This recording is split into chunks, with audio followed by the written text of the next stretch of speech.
Alam mo ba na ang mga polo ng mundo ay gumagalaw at mas mabilis pa kaysa inaasahan ng mga siyentipiko? Hindi ito nangyari libu-libong taon na ang nakakaraan, nangyayari ito ngayon. Kung magbabago ang magnetic poles ng mundo, maaari itong makaapekto sa GPS, satellites, komunikasyon at maging sa klima.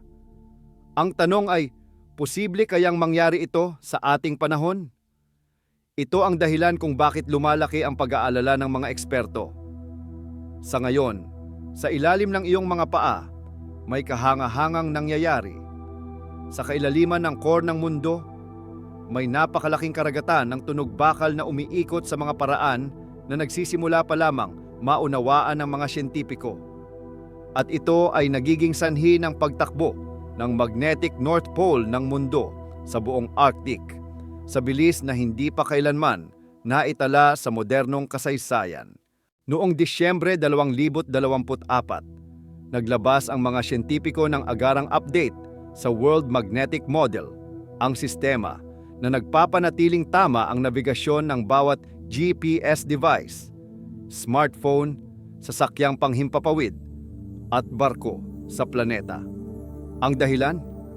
Ang magnetic North Pole ay gumagalaw mula sa Canada patungo sa Siberia sa hindi inaasahang bilis. Umaabot ng hanggang 55 kilometro bawat taon noong mga 2010. Para maunawaan mo, sapat na ang bilis na ito para tumahakin ang haba ng Manhattan sa loob lamang ng wala pang 2 linggo. Hindi ito mabagal na prosesong heolohikal na tumatagal ng libu-libong taon. Ito ay nangyayari sa real time at bumibilis pa. Linawin ko ang isang mahalagang bagay. Mayroon talaga tayong 2 magkaibang North Pole sa mundo. At hindi alam ng karamihan na lubhang magkaiba ang mga ito. Ang geographic North Pole ay nakapirmi. Ito ang punto kung saan nagsasama ang lahat ng mga linya ng longitude sa tuktok ng planeta. Hindi ito gumagalaw kailanman. Pero ang magnetic North Pole, iba ang kwento niyan. Ang magnetic North Pole ay tinutukoy ng magnetic field ng mundo na nabubuo ng umiikot na tunog metal sa outer core ng mundo na libu-libong kilometro sa ilalim ng ating mga paa. At ang field na ito ay patuloy na gumagalaw, nagbabago-bago at nag-iiba. Nang unang natukoy ni British explorer James Clark Ross ang magnetic North Pole noong 1831, komportable itong nakalagay sa hilagang Canada. Sa loob ng mahigit 1 siglo, dahan-dahan itong gumagalaw, umaabante lamang ng mga 10 kilometro bawat taon. Pero may nagbago. Noong 1970, ang magnetic North Pole ay bigla na lamang bumilis. Tumaas mula 10.3 milya bawat taon tungo sa 34.2 milya bawat taon. Noong mga 2000, pinanood ng mga siyentipiko na may pagkamangha habang bumibilis pa ito. Umaabot ang polo ng kahanga-hangang 55 kilometro bawat taon noong mga 2010. Sa ngayon, ang magnetic North Pole ay lubos nang umalis sa teritoryo ng Canada at tumatakbo patungo sa Siberia. Ayon sa pinakabagong World Magnetic Model na inilabas noong Disyembre 2024, ito ay gumagalaw na ngayon ng 22 milya bawat taon. Bumaba mula sa peak speed nito na 31 milya taon-taon. Pero narito ang tunay na nakakaakit ng pansin. Ang kamakailang pagbagal na ito, ang pinakamalaking pagbaba sa bilis ng polo na nasukat kailanman. Hindi lubos na nauunawaan ng mga siyentipiko kung bakit biglang bumilis ang polo noong dekada 1900 at 1970. At kapareho nilang nakakalito kung bakit ito ngayon ay bumabagal. Bakit mahalaga ito para sa teknolohiya? Maaaring nagtanong ka, bakit ako dapat mag-alala sa ilang di nakikitang polo na umiikot sa Arctic? Narito ang dahilan. Bawat GPS-enabled device na ginagamit mo, ang iyong smartphone, ang navigation system ng kotse mo, komersyal na sasakyang panghimpapawid, military submarine, maging ang mga app sa iyong telepono na gumagamit ng location services. Lahat ay umaasa sa tumpak na pag-unawa kung nasaan ang magnetic north. Ang World Magnetic Model ay ang pamantayan na ginagamit ng gobyerno ng Estados Unidos, United Kingdom, NATO, International Hydrographic Organization, at mga manufacturer ng smartphone sa buong mundo. Kapag ang magnetic pole ay gumalaw ng masyadong malayo sa pinag-uulat ng modelo, may mga error na pumapasok sa mga navigation system. Noong 2019, kinailangan ng mga siyentipiko na maglabas ng emergency update sa World Magnetic Model, 1 taon bago pa ang nakatakda, dahil ang paggalaw ng magnetic north ay lumampas na sa threshold para sa tumpak na navigasyon.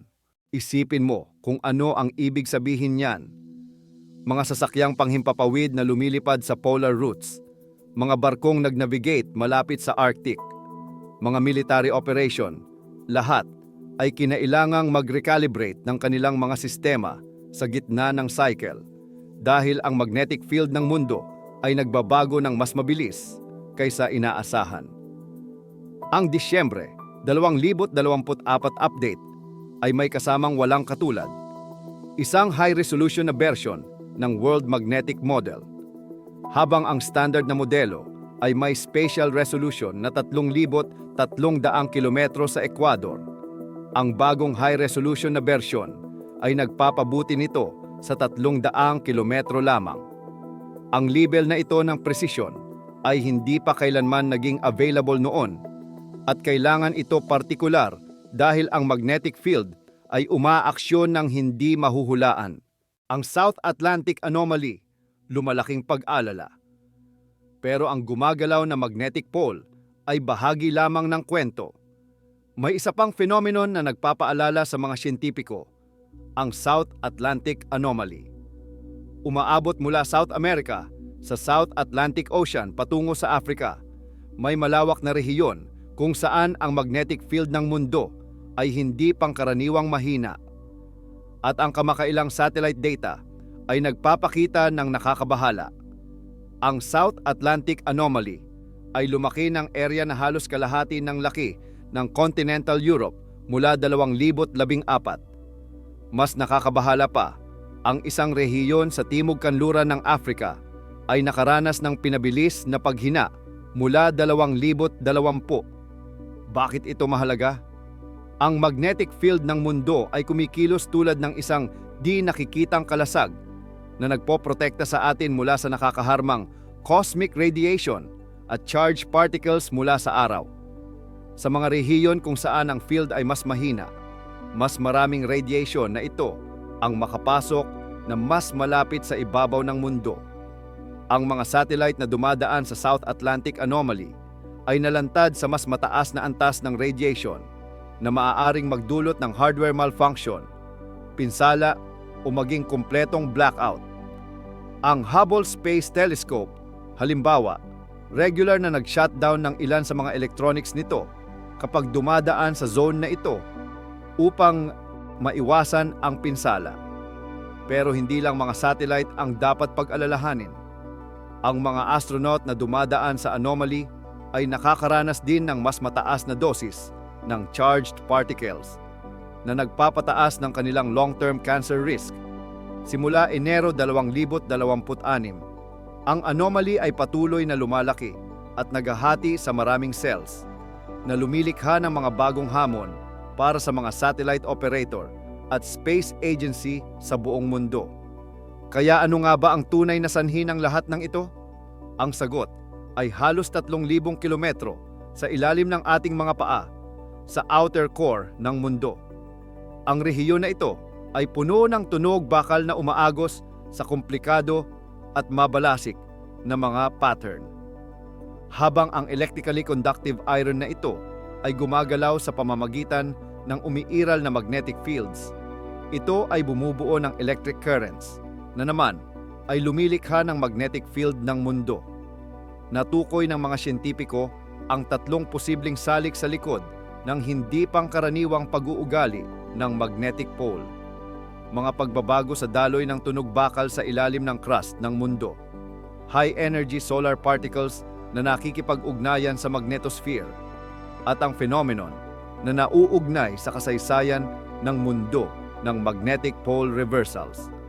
Ang kamakailang pananaliksik ay naghayag ng kahanga-hangang nangyayari sa ilalim ng South Atlantic Anomaly. Sa halip na ang mga magnetic field line ay lumalabas mula sa core, gaya ng inaasahan sa Southern Hemisphere, may mga hindi inaasahang lugar kung saan ang field ay bumabalik sa core, reverse flux patches. Ang mga reverse flux patches na ito ay gumagalaw pahilaga sa Africa na nag-aambag sa paghina ng magnetic field sa rehiyong iyon. Naniniwala ang mga siyentipiko na ang kakaibang pag-uugali na ito ay maaaring nauugnay sa isang napakalaking blob ng super hot na materyales sa labas ng core ng mundo, na kilala bilang African Large Low Shear Velocity Province. Pero narito ang tunay na hindi mahuhulaan. Ang sistema ay chaotic at hindi lubos na mahuhulaan, kaya nga nag-update ang mga siyentipiko ng modelo bawat 5 taon kapag ang accuracy ay nagsisimulang bumaba. Pero ito ang tanong, posible bang talagang magbalik-baliktad ang mga polo? Ngayon ay dumating tayo sa tanong na nagpapagising sa mga siyentipiko sa gabi. Posible kayang lubos na magbalik-baliktad ang mga magnetic pole ng mundo, kung saan ang hilaga ay magiging timog at ang timog ay magiging hilaga? Ang sagot ay oo. Hindi lang ito posible, ito ay sigurado. At nangyari na ito noon. Maraming beses. Ang mga magnetic pole reversal ay nangyari na halos 200 beses sa nakaraang 100 milyong taon, at ang pinakakamakailan ay nangyari humigit kumulang 800,000 taon na ang nakakaraan. Ibig sabihin, lampas na tayo sa inaasahang oras. Ang average na oras sa pagitan ng mga reversal ay halos 200,000 hanggang 300,000 taon, pero mahigit 500,000 taon na mula ng huling flip. Kaya ano ang mangyayari sa panahon ng magnetic reversal? Una, alisin natin ang ilang mga maling paniniwala. Hindi ito magiging biglaang nakakasindak na kaganapan na mangyayari sa isang gabi. Ang mga magnetic pole reversal ay tumatagal ng libu-libong taon, hindi araw o buwan. Ang proseso ay unti-unting nangyayari sa loob ng maraming milenya, pero hindi ibig sabihin na walang kahihinatnan. Sa panahon ng reversal, ang magnetic field ay pansamantalang hihina, na nangangahulugang ang mundo ay malantad sa mas matinding at nakakaharmang cosmic radiation. Ito ay makakaapekto sa maraming sistema. Disruption sa teknolohiya. Ang flip ay makakagambala sa radio communication at makakagulo sa navigation systems, habang ang mga orbiting satellite ay nasa panganib dahil sa mas kaunting proteksyon laban sa space weather. Mga hamon sa aviation. Ang mga aeronautical chart ay kailangangang patuloy na i-update habang nagbabago ang magnetic declination. Ang mga tradisyonal na compass ay magtuturo sa maling direksyon sa panahon ng transitional period. Epekto sa wildlife. Ang mga hayop na nag-migrate gamit ang magnetic field upang makahanap ng daan, tulad ng mga balyena, paru-paro, sea turtle, at maraming uri ng migratory birds, ay maaaring makaharap ng mga hamon sa nabigasyon. Mga satellite system ay maaaring makaharap ng mas madalas na radiation hits na nagpapataas ng panganib ng component degradation at operational anomalies. Narito ang kritikal na tanong: malapit na ba ang reversal? Sinasabi ng karamihan ng mga siyentipiko na hindi. Ang mga kamakailang expert assessment mula 2023 hanggang 2025 ay naglagay ng probability ng reversal na mangyayari sa loob ng susunod na 20,000 taon sa 2% lamang. Gayunpaman, may mga babala. Ang mga pag-aaral ay nagpapakita na ang magnetic field ng mundo ay humina ng mga 10% sa nakaraang siglo. Ang South Atlantic Anomaly ay lumalaki. Ang magnetic North Pole ay umaaksyon ng hindi pangkaraniwan. Ang pananaliksik ay nagpapahiwatig na ang magnetic field ng mundo ay humina ng maraming beses noon na nagpapakita ng mahihinang field region tulad ng South Atlantic Anomaly nang hindi talaga nag-reverse.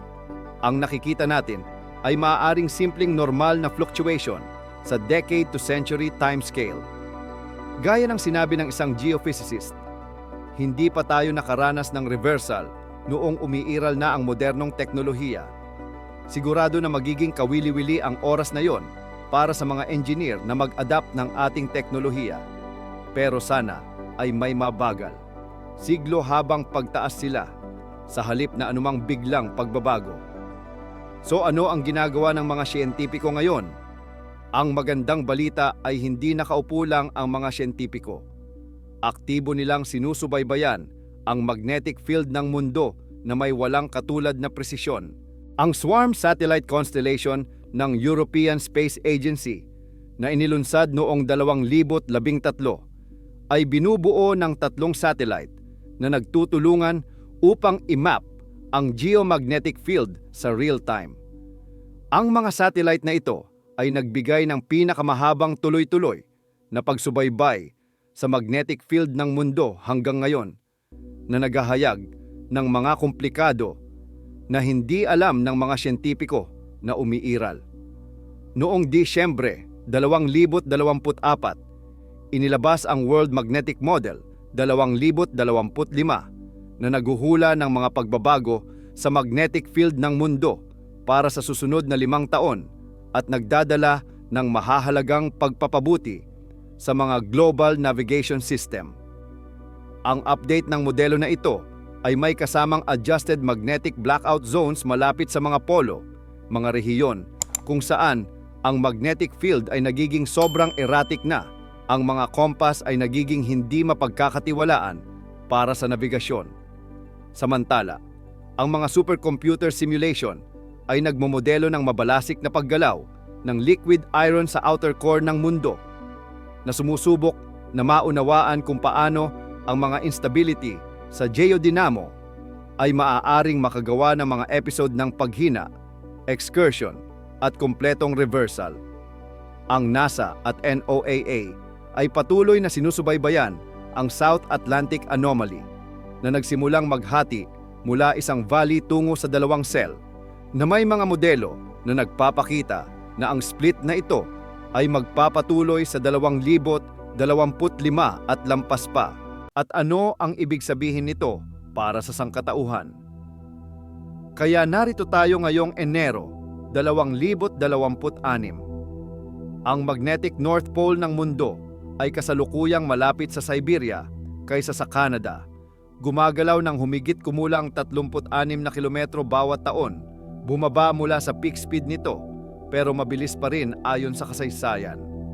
Sa nakaraang taon, ang Northern Magnetic Pole ay naglalakbay sa mas mabilis na rate kaysa sa Southern Pole na may average drift speed na 36 na kilometro bawat taon at 9 na kilometro bawat taon ayon sa pagkakabanggit. Ang South Atlantic Anomaly ay patuloy na lumalaki at humihina. Ngayon ay sumasaklaw ng area na halos laki ng continental United States. Ang mga satellite operator ay dapat isaalang-alang ito kapag nagpaplano ng orbital path at mission operation. Ang World Magnetic Model ay nangangailangan ng mga update bawat 5 taon, simpleng upang mapanatili ang accuracy, na may mga emergency update kung minsan na kailangan kapag ang field ay nagbabago ng masyadong mabilis. Posible bang mangyari ang kumpletong pole reversal sa ating panahon? Halos siguradong hindi. Ang kasalukuyang ebidensya ay nagmumungkahi na nakakaranas tayo ng normal na magnetic field fluctuation, hindi ang precursor sa isang buong reversal. Pero makikita ba natin ang patuloy na mabilis na paggalaw ng mga magnetic pole? Tiyak na oo. Maaari itong magbago ang rate nito o maging bumilis muli. Patuloy naming susubaybayan ang field at susuriin ang performance. Pero hindi namin inaasahan na kailangan naming maglabas ng bagong modelo bago ang planned update sa 2030 ayon sa mga researcher. Ang katotohanan ay nakatira tayo sa isang dynamic na planeta na may umiikot, tunog core na patuloy na muling bumubuo ng di nakikitang magnetic shield na nagpoprotekta sa ating mundo. Ang modernong teknolohiya ay ginawa tayong mas umaasa sa stable na magnetic field kaysa kahit kailan sa kasaysayan ng sangkatauhan, pero ang core ng mundo ay umaaksyon sa sarili nitong timeline. Walang pakialam sa ating mga pangangailangan sa teknolohiya. Ang ginagawang nakakaakit ng kwentong ito ay nangyayari ito ngayon. Hindi sa ilang malayong geological epoch, kundi ngayon. Ang magnetic North Pole na gumagabay sa compass ng iyong smartphone ay hindi nasa lugar kung nasaan ito noong ipinanganak ka. Ang protective magnetic shield sa paligid ng mundo ay gumagalaw, humihina sa ilang lugar at lumalaki sa iba. Maaaring sukatin ng mga siyentipiko ang mga pagbabagong ito na may kahanga-hangang presisyon, pero hindi pa rin nila lubos na mahuhulaan kung ano ang susunod na mangyayari. Ang magnetic field ng mundo ay nananatiling isa sa mga pinakamahahalagang ngunit hindi gaanong nauunawaan na sistema ng planeta. Ang susunod na World Magnetic Model Update ay nakatakda para sa 2030. Sa oras na iyon, ang magnetic North Pole ay maaaring gumalaw ng daan-daanang kilometro pa. Ang South Atlantic Anomaly ay maaaring lumalaki pa. Maaaring lumitaw ang mga bagong magnetic anomaly. Ang alam natin ng tiyak ay ito: ang mga magnetic pole ng mundo ay gumagalaw ng mas mabilis kaysa inaasahan. At habang ang kumpletong reversal sa ating panahon ay nananatiling hindi malamang, ang mga pagbabagong nasaksihan natin ay walang katulad sa modernong naitalang kasaysayan. Ang tanong ay hindi kung ang magnetic field ng mundo ay patuloy na magbabago. Ito ay magbabago. Ang tanong ay kung gaano kabilis mangyayari ang mga pagbabagong iyon at kung ang ating teknolohiya ay maaaring mag-adapt ng sapat na mabilis upang makasabay sa hindi mapakaling magnetic heart ng ating planeta. Salamat sa panonood ng Bituin na Arkibo. Kung nakita mong kagiliw-giliw ito, pindutin ang subscribe button at notification bell para hindi mo makaligtaan ang ating susunod na malalim na pagsisiyasat sa mga misteryo ng ating planeta at lampas pa. Ano sa tingin ninyo? Dapat ba tayong mag-alala sa mabilis na pagbabago ng magnetic